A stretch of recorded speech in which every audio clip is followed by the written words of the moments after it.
Hello, MACKEM CABBIE here. Some Sunderland Afc daily news on Wednesday the 26th of March. And once again, Riggy Boy is hitting the headlines. Sky Sports News, Vinnie O'Connor says West Ham and Everton are among the clubs tracking Sunderland starlet News.Rigg, who scored the winner for England's under-19s last night. Yep, of course, the 17-year-old midfielder scored the only goal of the game against Portugal, having been called up against for his impressive performances for Sunderland this season, especially earlier on with his likes of his back heel against Middlesbrough.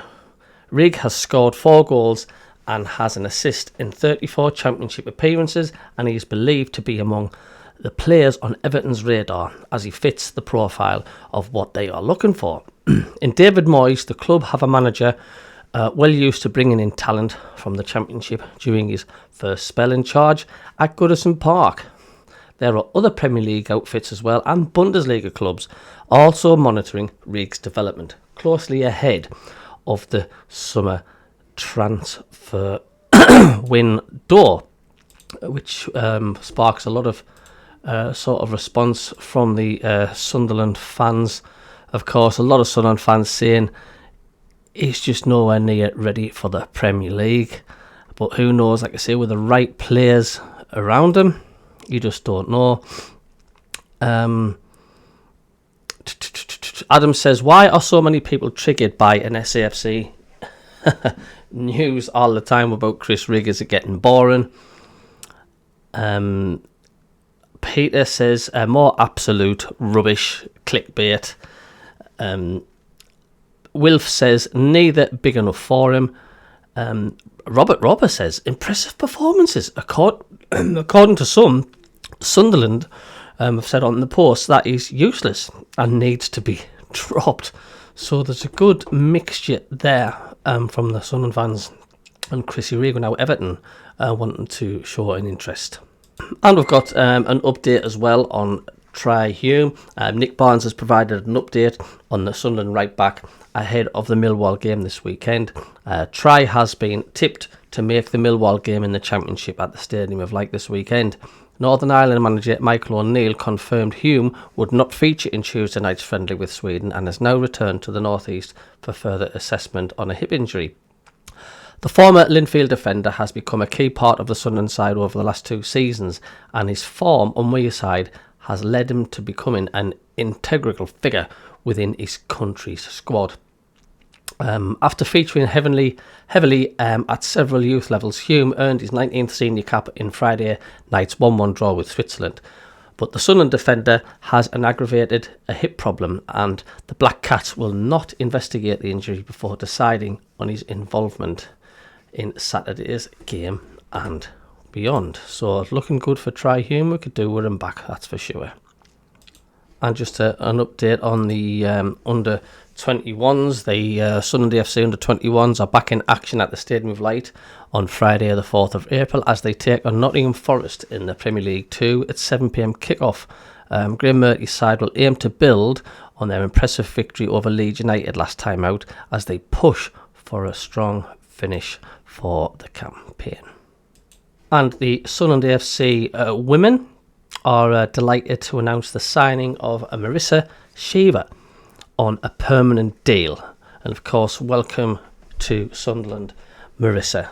We'll give you as much support as we can. They were unlucky, really, I thought, against Newcastle.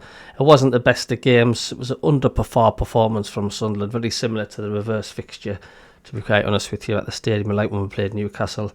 You know, it was just the 1 goal in it, but really, seeing that they were unlucky, Sunderland offered very, very, very little, so quite disappointing.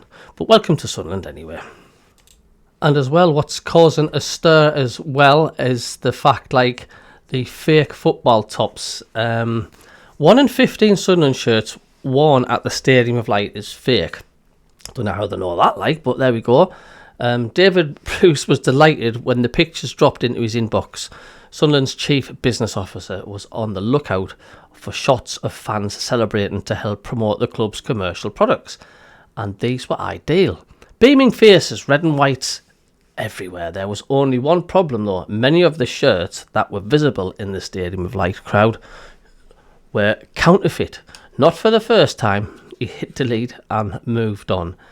And a lot of Sunderland fans have been saying as well, he says, well, they constantly don't seem to have them, the original strips in stock. Carl says he's been after an extra large third strip shorts, the blue one with someone says it looks like Nana's knickers, but I quite like it. But they've been out of stock for the extra large shorts matching that top for absolutely weeks.